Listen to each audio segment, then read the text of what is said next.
Magandang araw sa inyong lahat at welcome sa aking channel.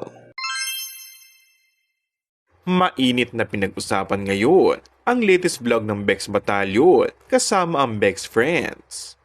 Ayon kasi sa mga netizens ay tila makahulugan at patutsada ito ng Bex Batalyon at iba pa nilang kaibigan kay Vice Ganda.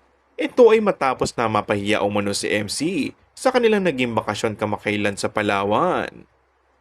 Inisyu ang pamamahiya nito kay MC Moa na kinall out niyang hindi marunong makisama. Napaiyak naman si MC sa pagsita umano sa kanya ng It's Showtime host. May mga nagsabing naging harsh daw ang komedyante kay MC na pwede naman niyang kausapin in private tungkol sa issue nito sa katrabaho. Samantala, nagkumpisa nga itong sabihin at ipagmalaki ni MC na wala silang ginawa kundi matulog at magpahinga at mag-enjoy. Dito nga ay sumabat ang best friend nito. Ito naman ang purpose natin. To rest, to eat, mag-vlog, pero ramdam natin ang pahinga.